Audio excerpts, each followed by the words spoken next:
Right breaking అంటోంది. మచిలీపట్నంలో ration బియ్యం మిస్సింగ్ కేసు దర్యాప్తు కొనసాగుతోంది. తాజాగా ఈ కేసులో A6గా మాజీ మంత్రి పేర్ని నాని పేరును చేర్చారు పోలీసులు. ఈ కేసులో ఇప్పటివరకు 4 నిందితులను పోలీసులు అరెస్ట్ చేశారు. మరోవైపు కేసులో A1గా ఉన్న పేర్ని నాని భార్య జయసుధకు ముందస్తు బెయిల్ ఇచ్చింది కోర్టు.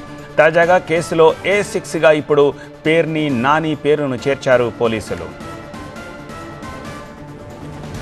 మరింత సమాచారం మా ప్రతినిధి వసంత్ అందిస్తారు. వసంత్, మచిలీపట్నం రేషన్ బియ్యం మిస్సింగ్ కేసులో ట్విస్టులు తెరపైకి వస్తూ ఉన్నాయి.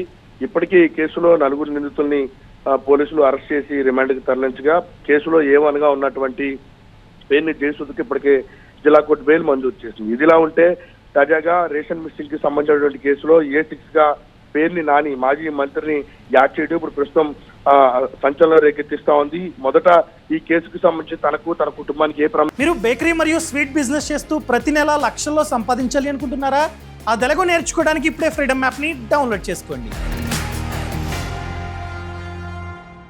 లేదంటే కూడా పేర్నాని చెప్పుకొస్తూ ఉండగా ఆయనకు ఇటీవల పోలీసులు నోటీసులు కూడా జారీ చేశారు. ఆయన విచారణ కూడా హాజరు కావాలని చెప్తారు. ఆయన విచారణకు గైరు హాజరవడం, మరోవైపు పోలీసులు ఈ కేసులో దూకుడుగా విచారణ చేపట్టడంతో 4 నిందితులు అరెస్ట్ చేయగా తాజాగా ఈ కేసులో ఆయన్ను A6గా అయితే చేర్చారు. అయితే ఈ కేసు ఎన్ని మలుపులు తిరుగుతుందనే మాత్రం వేచి చూడాల్సి ఉంటుంది. ఇప్పటికే ఈ మరోసారి నోటీసులు గీతాంజలి శర్మ చేసి పేర్ని చేసేందుకు జారీ చేయడంతో వారు హైకోర్టును ఆశ్రయించారు. ప్రస్తుతం ఈ పిటిషన్ నేడు విచారించబోతోంది. ఇదిలా ఉంటే పేర్నాని పైన కేసు నమోదు చేసినటువంటి నేపథ్యంలో పేర్నానిని అరెస్ట్ చేస్తారా లేదా అనేది మాత్రం వేచి చూడాల్సినటువంటి అవసరం అయితే ఉంది. ఇప్పటికే ఈ కేసులో జయసుధకు అరెస్ట్ చేస్తారన్న సమాచారంతో ఇప్పటికే జిల్లా కోర్టులో ముందస్తు బెయిల్ కూడా మంజూరు చేసినటువంటి నేపథ్యంలో ఏం జరగబోతుంది మాత్రం ఆసక్తి అయితే నెలకొని ఉంది. వసంత్, గ్రౌండ్స్ ఏంటి? ఇప్పుడు కొత్తగా పేర్ని నాని పేరును యాడ్ చేయడం వెనక విచారణకు రాకపోవడమే గ్రౌండా, లేకపోతే వేరే గ్రౌండ్స్ని ఏదైనా దృష్టిలో పెట్టుకుని పేర్ని నాని పేరును కూడా నిందితుల జాబితాలో A6గా జాయిన్ చేశారా?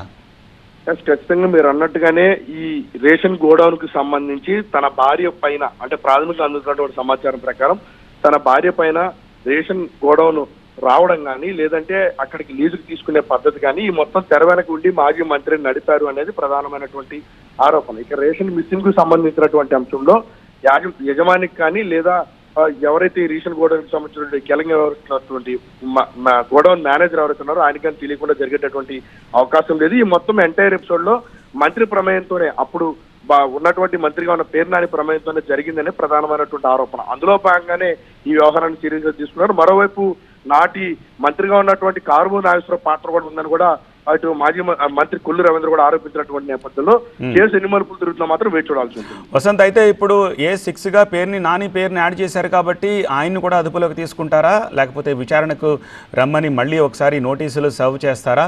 అలాగే పేర్ని నాని ఇప్పుడు ఆయన పేరు కూడా నిందితుల జాబితాలో A6గా జాయిన్ అయింది కాబట్టి భార్య తరహాలోనే ఈయన కూడా కోర్టుని అప్రోచ్ అయ్యే ఛాన్సెస్ ఏమైనా కనిపిస్తున్నాయా ముందస్తు బెయిల్ కోసం? ప్రస్తుతం ఈ కేసుకు సంబంధించినటువంటి అంశంలో క్రిమినల్ కేసుగా నమోదు చేసినటువంటి నేపథ్యంలో ఖచ్చితంగా పోలీసులు అరెస్ట్ చేసేటటువంటి అవకాశం అయితే ఉంటుంది. ఎందుకంటే A1కు ముందస్తు బెయిల్ వచ్చింది.